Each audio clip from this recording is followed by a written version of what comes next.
Welcome. It is Verdict with Senator Ted Cruz. Ben Ferguson with you. And this episode will be a dual episode. My show and Senator Cruz as well here because we're trying to figure out what the hell's going on, just like every other American, when it comes to is the government open? Is it closed? Senator, as we are doing this 10 o'clock Eastern, we're recording on Sunday night. You've just left the Senate floor. So where the hell are we now? Because there were some reports like the government's reopened, then it's not reopened. We're heading towards reopening. What is right? What's wrong? Well, we have really good news, which is the government is in the process of reopening. It's not going to be reopened on Monday, but we got the votes tonight that will start the process of reopening it. We're going to explain exactly what that means, what the deal was, and what the timing is going to be and how that's likely to impact you. Whether it is going to a national park or going to the Smithsonian or flying on an airplane, what the timing is likely to be. We're also going to talk to you about a bill that I introduced this past week, the Deporting Fraudsters bill, that is going after illegal immigrants who are fraudulently getting welfare benefits. And right now, fraudulently taking welfare benefits is not a statutory ground for deportation. I'm introducing legislation to change that. We'll explain that all to you. All right, so Senator, there was a lot of excitement earlier Sunday evening. My phone blew up. I'm assuming you were getting the text message like, oh, great, the government's wide open again. It's going to go back to normal. I wish that was true. You just described it as we've got the votes to move forward. Yep. Explain the process because, I mean, even on social media, it was like the government's reopened. I'm like, not so fast. That's not how this can work. In fact, it could take almost another week in total to get this thing back to where it needs to be. So, look, the good news is we finally have a deal and we got the votes that are necessary to reopen the government. So we've had a shutdown, the Schumer shutdown, for 40 days. Yeah. 14 different times. 14 times Republicans have voted to open the government. 14 times Democrats have voted no, have voted to keep the government shut down. Now, remember, the entire reason that we have a shutdown is because under the Senate rules, you need 60 votes to move to proceed to legislation funding the government. We only have 53 Republicans. That means we need at least 7 Democrats. And unfortunately, Rand votes no on all of these. So we have 52 Republicans to fund the government. So we need 8 Democrats.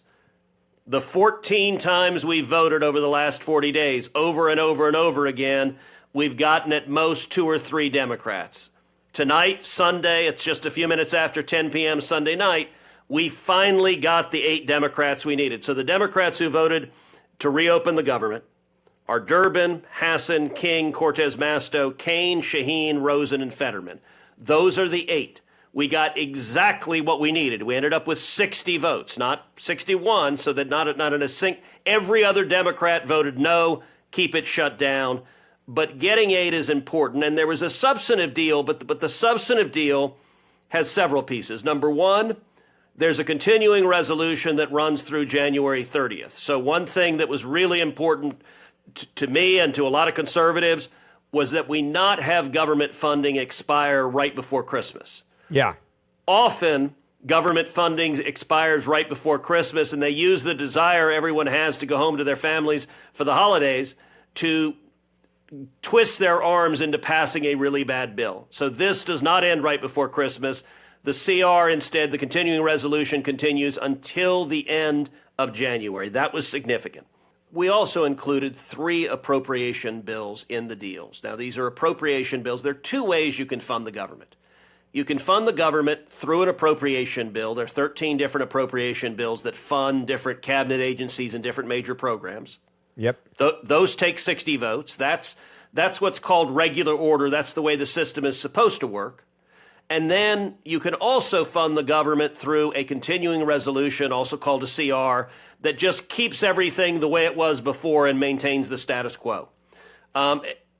We ended up doing a combination of both. So in this deal, we have, number one, the ag approach. So that's the agriculture appropriation. That includes the funds that farmers rely on, but it also importantly includes SNAP. It includes food stamps. So one of the consequences of the shutdown was the funding for food stamps went away. With this appropriation bill, we will fund the food stamps for an entire year. So that will be taken off the table. And by the way, let's be very clear about that. Republicans tried to make sure that even with the government shutdown, that SNAP benefits were continuing and were not stopped. Democrats made damn sure that people did not get their food stamp benefits during the 40-day longest shutdown in American history. They did that because they thought it was leverage to hurt the poorest among us in America, and that would then give them leverage to get more of the pork barrel things they wanted for the Democratic programs and initiatives, and they didn't care if you couldn't feed your kids over the last 40 days. So understand that was the entire Democrat strategy, is maximize the pain on the American people. Because the more pain that they could inflict, they were counting on the media to be dishonest and blame it all on Trump. And so repeatedly, this past week, I went back and forth with Democrats repeatedly. And their talking points were very simple. They would say, well, you have a Republican president, a Republican Senate, Republican House. The shutdown is their fault. And that was it. And they were counting on the dishonest corporate media to tell that lie. What they omitted, and actually I talked about this just this weekend. I spoke on the Senate floor and I said, look, whenever anyone takes an oath to testify in court, they put their hand on the Bible and they pledge to tell the truth, the whole truth, and nothing but the truth. Well, the Democrats saying that they're failing part number 2, the whole truth, because it is true we have a Republican president, House, and Senate. What they're ignoring is the fact that it requires 60 votes, and it is the Democrats who forced the shutdown because they're the ones that are not voting to keep the government open.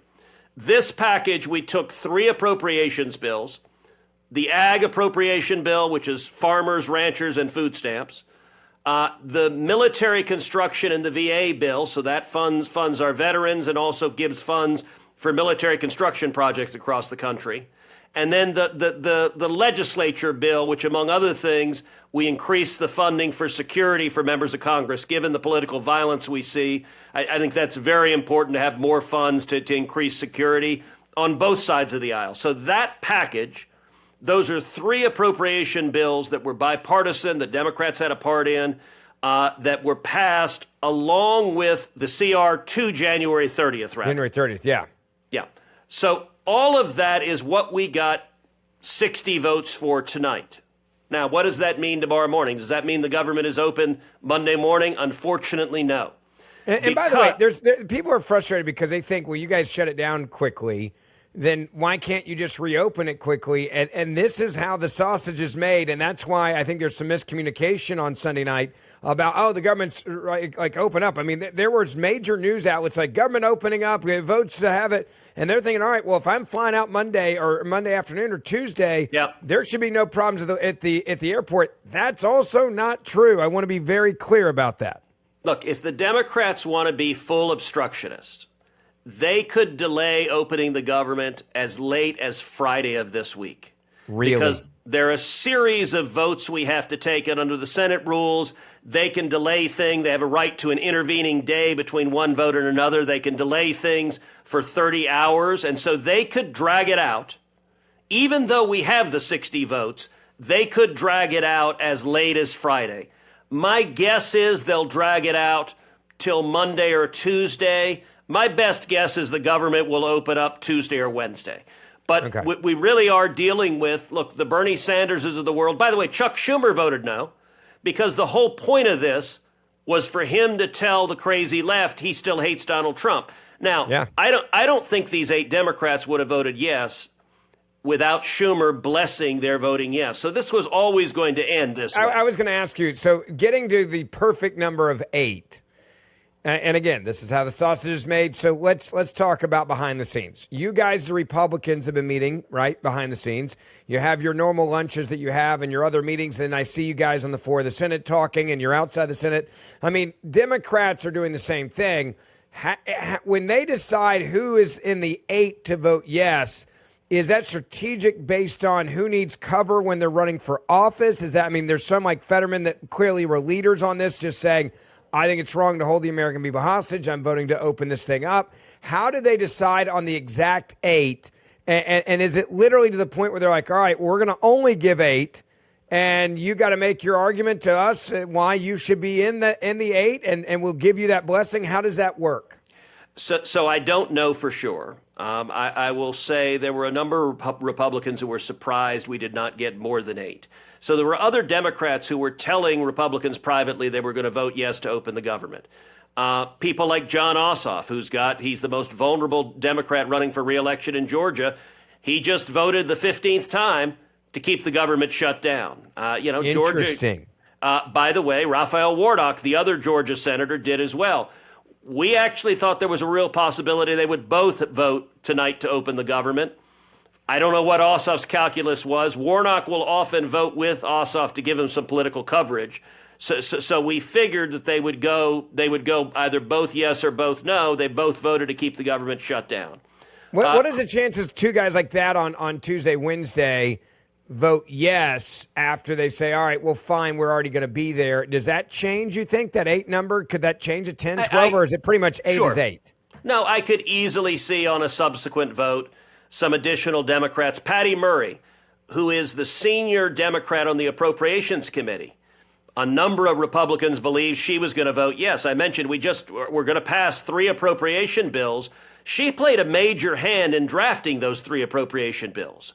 And so for appropriators, look, when Chuck Schumer and the Democrats had the majority, do you know how many appropriation bills they passed into law? How many? 0. Wow. Like the process was broken. They didn't do appropriations. It's our hope to actually go through the process, to have amendments, to negotiate it. And that's what these 3 bills are doing. And yet the senior Democrat on the Appropriations Committee voted no. Chris Coons, who is widely seen as one of the more moderate Democrats, he voted to keep the government shut down. Alyssa Slotkin from Michigan. Look, Michigan's a purple state. She voted to keep the government shut down. Gary Peters, also from Michigan, retiring. He voted to keep the government shut down. So there were another half dozen or so that a lot of folks thought we would have a chance at getting their votes, and we did not. So when you don't get those votes, we move forward. You said this thing could end up to Friday. You're guessing probably Tuesday, Wednesday, the government reopens. How many more votes after tonight, again, for people that are listening?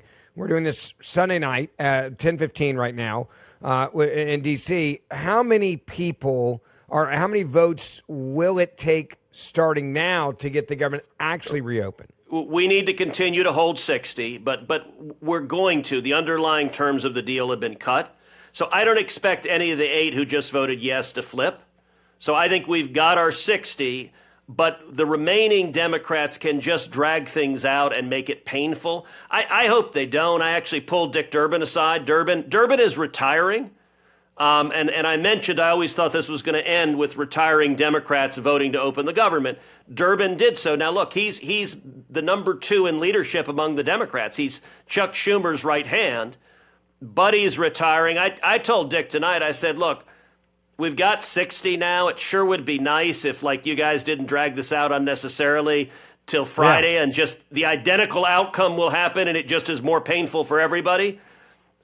I think there are a lot of Democrats who feel that way. It's why I think we'll end Tuesday or Wednesday. But who the heck knows? Now, there's another element to this deal that's getting some attention online, which is a commitment to reverse the rifts, the reductions in forces that happened during the shutdown.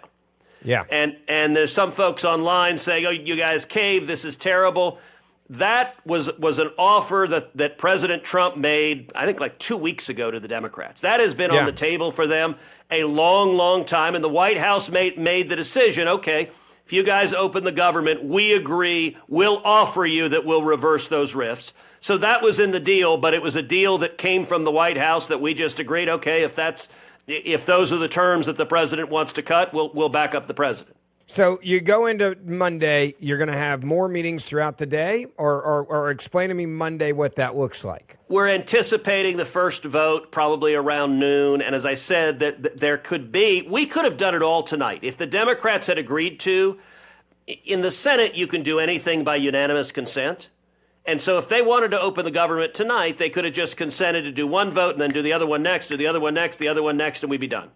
Like, you can do that. So literally, instead of us recording right now, you guys could actually be voting, and this could have all been Monday morning. The government is open for business.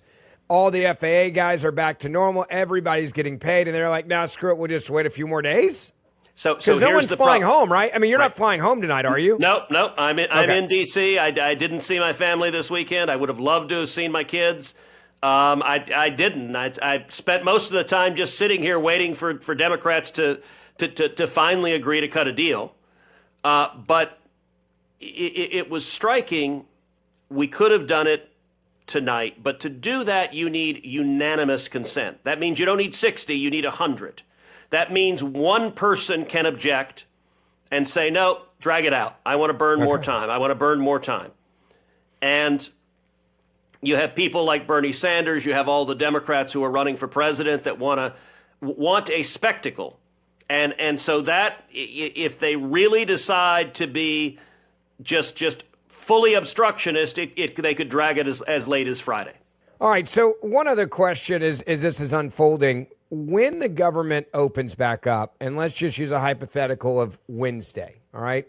Wednesday, the government opens up. Does that mean that instantly the system is going to go back to normal? I'm saying this to people traveling. Yeah. You and I have traveled a lot. We've started to see the breakdown of air traffic control and of having to cancel flights. I've witnessed it traveling internationally and domestically over the last couple of days. You've done it as well. And so when it opens back up, is that like an instant fix, or is that going to take a couple of days to cycle through the system as well? What does travel look like Monday, Tuesday, Wednesday, Thursday, Friday? Look, at least travel Monday and Tuesday, I would expect still really significant delays and really significant cancellations. The reason for those delays and those cancellations, we have roughly 50,000 TSA agents all across the country. Many of them are going into work. None of them are being paid. They all missed their last paycheck, didn't get their last paycheck. We have roughly 14,000 air traffic controllers. Many of them are going into work. None of them are getting paid. They all missed their last paycheck. Listen, if you're a TSA agent, if you're an air traffic controller, typical TSA agent or air traffic controller doesn't have a deep reservoir of savings. I mean, they're under real stress right now. How do I pay my mortgage? How do I pay my rent? How do I pay my bills? And so what is happening with both TSA agents and controllers, they're calling in sick. They're just not showing up. I say some are coming into work. The problem is in New York City on Halloween Day, roughly 80% of the controllers called in sick and didn't show up to work. That's Chuck Schumer's hometown, by the way. And so we're seeing with TSA, you had Monday a week ago, the lines in the Houston Bush Airport were 2.5 to 3 hours long to get through security because they were so short-staffed on TSA agents, they didn't have enough to move people through security. So even if the government opens up tomorrow, you're dealing with the independent decisions of 50,000 TSA agents and 14,000 controllers when they come back to work. And the reason that the FAA has mandated 10% of flights be canceled is they're looking at the data and seeing that these short-staffed air traffic controllers, there's an increased risk to safety. So they're saying, all right, if we don't have full staffing, we got to reduce the number of flights. So in a week, do I expect things to go back to normal? Yes, a week after things open up. But it could easily take several days for people to say, okay, I'm going to come back into work now. That doesn't happen automatically just by flipping a switch. So what you're basically telling me is this week when I'm flying and when you're flying and so many others that listen to the show are flying, we're going to be dealing with this type of chaos because the Democrats decided not to do their job, even while doing their job on Sunday night right now. Yes, and by the way, they could have agreed to open it all up tonight. They could have given consent, said, okay, you've got a deal, let's move ahead. And it's now just the obstructionist who, if your flight is canceled tomorrow, you can thank Chuck Schumer and every Democrat senator running for president who's trying to show off to the crazy left. But we will get it open now, but it'll take a few more days at a minimum. All right, so let's move to another issue in the shutdown, and there's been some confusion over it. There's been a lot of fighting over it. It deals with Obamacare, also known as the Affordable Care Act. Democrats decided, and this is some of the history that I do think we need to now explain because there's been so much of a political football on this one, that they purposely designed for the subsidies which make Obamacare seem cheaper than it is, even though your tax dollars are paying for the subsidies to subsidize people's health insurance. They designed it purposely to expire now, and that was something that was done by design, I'm assuming, for this type of fight. Am I wrong? And explain what's happening with Obamacare now and moving forward. Well, look, the other thing Democrats talked about, and they claimed they were fighting the shutdown for, was to extend Obamacare. And in particular, during COVID, when the Democrats had control of the House and the Senate and the White House, they passed massive subsidies that went straight to giant insurance companies, didn't go to the people, didn't go to you, but went to insurance companies, roughly $50 billion worth of subsidies, just huge corporate welfare. And that corporate welfare to the insurance companies expires the end of December. And so part of this deal is Republicans agreed we will have a vote on those subsidies the first week of December. Now, by the way, Republicans offered them that we would schedule that vote 40 days ago. So they've had that on the table for 40 days. But we said at the beginning, sure, we'll give you a vote. They're going to lose that vote. They know they're going to lose that vote. But we said, we'll give you that vote. And so we agreed to have that vote. Now, what's the answer? And this is where I want to take folks a little bit behind the scenes to some of the sausage making. So most of the Senate was in D.C. all weekend. We'd all planned to be back home, and many people had fundraisers or political events or family events, and we missed most of them just staying here. So Friday night, I invited a dozen senators out to dinner. And so we went to a local restaurant and got a room together and had a great dinner, and we're laughing and talking and strategizing and saying, look, are the Democrats going to move? So in that dinner, we decided to call President Trump. So we called President Trump, got him on the cell phone. And the president, he was in a good mood, but he was expressing his views emphatically, as he always does. Yeah. And by the way, for people that have ever done a phone call, like if you've never gotten to do this, he does not ever hold back when you're talking about the phone. I not a single phone call. You've had a lot more than I have. But when I've had phone calls with him, whether it was in 16 to 20 or now forward, like he does not hold back at all when you're on the cell phone, on speakerphone as well. He does not. So one of the things we asked of him Friday night, we said, listen, in this battle with the Democrats over Obamacare is failing. It's a bad program. And if you go back to 2013, when I did a filibuster against Obamacare, I said at the time, if you remember, Barack Obama promised the American people Obamacare would cut the average family's premiums by $2,500 a year. Yep. That was a lie. And in fact, they skyrocketed at the time, $5,000 a year. They've skyrocketed a lot more than that. Even the Washington Post has now admitted, the editorial page, the Affordable Care Act, which is the misleading name of Obamacare, did not make health care more affordable. It caused premiums to skyrocket.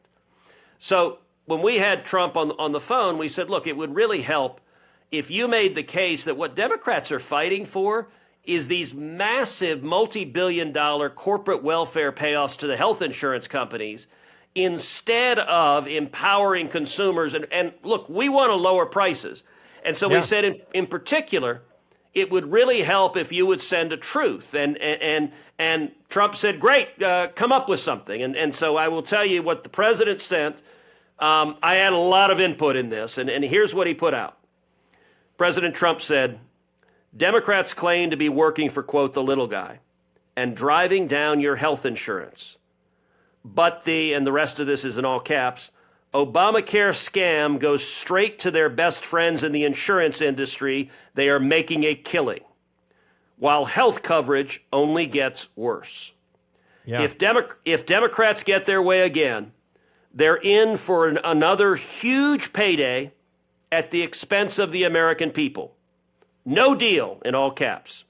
Republicans should give money directly to your personal health savings accounts, all in caps, that I expanded in our great big beautiful bill.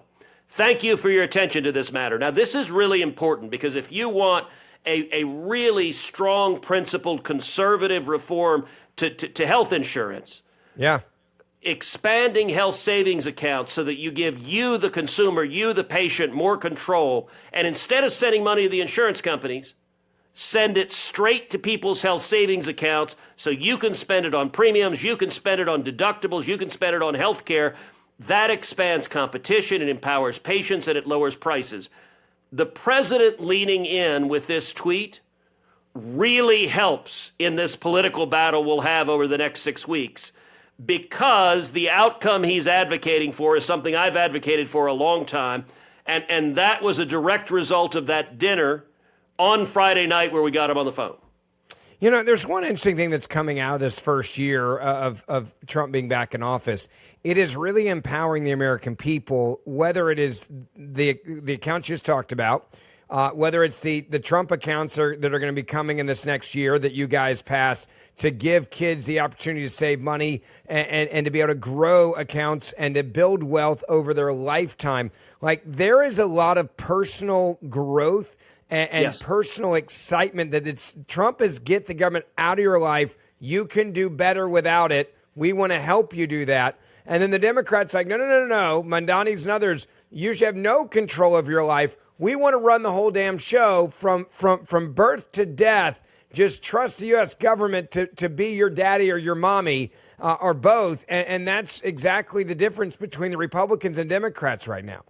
Look, it's a fundamental divide. As you noted, we passed the Trump accounts. As you know well, I wrote that legislation. Yep. This has been a major theme that I've been fighting for since the first day I got elected to the Senate. And whether you're talking about health savings accounts, whether you're talking about Trump accounts that are essentially 401k savings accounts for kids, or whether you're talking about school choice and getting tax credits, the unifying theme of all of those is individual choice, empowering you, the individual, rather than government, competition, and giving you control. That is the fundamental difference between left and right. And President Trump has been a great partner in this. And I'll tell you, as a part of his tweet, he sent out a chart which I had sent him.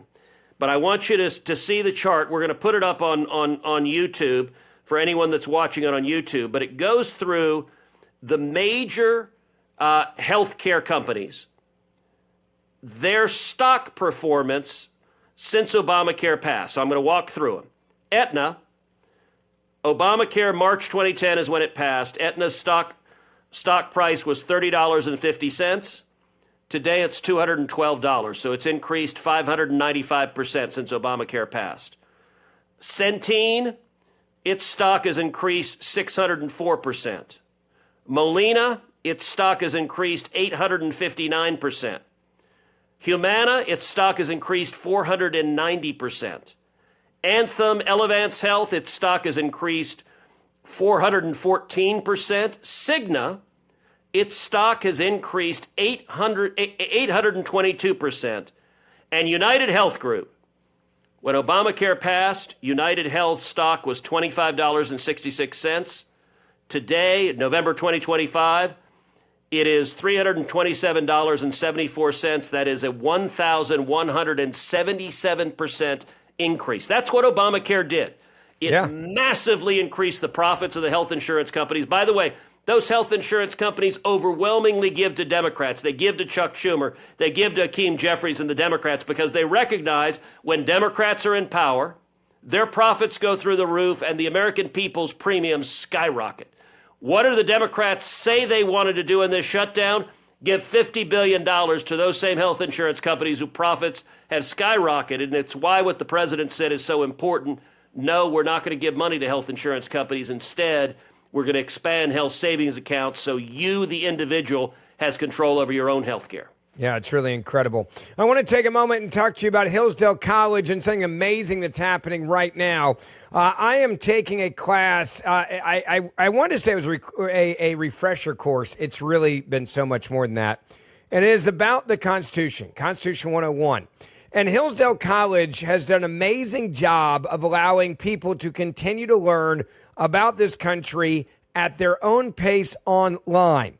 Now, in a brand new 6-part documentary series, Hillsdale College professors are now teaching you the religious, political, cultural, and economic ideas that shape a uniquely American culture during the colonial period. You're going to learn why the idea of liberty, especially religious liberty, inspired the settlers of America to cross the Atlantic. You're going to learn how Americans organize local governments to rule and protect themselves, and why America has always been a land where virtue can lead to peace and prosperity. Most of us know that the Declaration of Independence marks the beginning of America as an independent nation, but this Hillsdale course focuses on the forging of the American character that made the revolution possible, and why it's more important than ever to remember and reclaim that character today. So here's the part that I love the most. Hillsdale College is doing something amazing. They are offering these courses to you guys listening completely free, and it's easy to access. Hillsdale is now offering more than 40 other free online courses, just like the Constitution 101 class I'm taking right now. They have courses on C.S. Lewis, the stories of the book of Genesis, the rise and the fall of the Roman Republic, and you can even go deeper on the American founding and the Constitution, all for free. How do you take the classes for free right now? Go to hillsdale.edu/verdict. Enroll right now. There's no cost. It's easy to get started. That's hillsdale.edu/verdict to enroll for free. Hillsdale.edu/verdict and see all the classes, the 40 plus classes you can take right now for free. Senator, I also want to get a little preview of something that you're working on. We're going to do a more expansive show on this, but it's important that people know that even while the government has been shut down, you have been working very hard on other things. One of those things is you've now introduced the, quote, Deporting Fraudsters Act of 2025, and it deals with SNAP and public benefits abuses that is costing the American people millions and millions of dollars. Give us a little preview of this so people know what's been going on. Look, this is a very simple bill. It is an astonishing fact that right now, welfare fraud, fraudulently taking government assistance benefits, is not a deportable offense under the immigration laws. This law will change that and make it a deportable offense. Let me give you some basic statistics. 48% of households headed by illegal immigrants received food-related welfare benefits. 48%, nearly half. Specifically SNAP. A CIS analysis found that 31% of illegal alien households with children draw SNAP benefits. 1 in 5 households getting WIC, Women's, Infants, and Children, or SNAP, is headed by a non-citizen, and 96% of the children in those households are U.S. born, showing how illegal aliens exploit child-based eligibility to access benefits indirectly. The U.S. Department of Agriculture reports 1.76 million non-citizens on SNAP in 2023. Wow. That is roughly $312 million in taxpayer funds. In 2022, it was 1.5 million recipients. That cost $222 million. Fraud is rampant. For example, in 2024, $126.8 million was stolen from EBT cards. In Texas, 3.7 million people, about 11% of the state, relies on SNAP. Every stolen or unlawfully claimed dollar robs a citizen family in genuine need. And according to the CBO, about 200,000 illegal aliens from the surge of alien asylum seekers from 2023 to 2024 already received SNAP, growing to 800,000 by 2034, assuming no deportations. A 10-year cost, you said this cost millions? Yeah. The 10-year cost is $15 billion. Gosh. And so this bill is to target that and say if you're here illegally, you do not have any entitlement to public welfare. And if you fraudulently access public welfare, that is yet another ground to deport you. Now, Chuck Schumer's a co-sponsor of this bill, right? No. And I feel confident that Schumer is not just a no, he's a hell no, because today's Democrat Party, it is all for giant health insurance corporations. It is all for illegal immigrants. It is all for violent criminals. It is all for men and women's sports. It's all for everyone except the average American citizen trying to work hard and provide for his or her family. And that's exactly backwards. It's incredible. Well, as we're doing the show right now at 10:40 at night on Sunday evening, the government's still shut down. You're still being held hostage. We're moving in the right direction. Democrats could drag this out even till Friday just to hurt you. If you're traveling this week, you're not alone. Senator Cruz and I are traveling with you. It's gonna suck. That's just the best way I can describe it. But at least hopefully we'll be safe while doing it. Senator and I will see you back here when the government hopefully reopens, and we'll be doing a show on it on Wednesday. So hit that subscribe or auto download button and grab my podcast, the Ben Ferguson podcast. On those in-between days, I will keep you up to date with whatever is happening. I can promise you that. And we'll see you back here in a couple of days.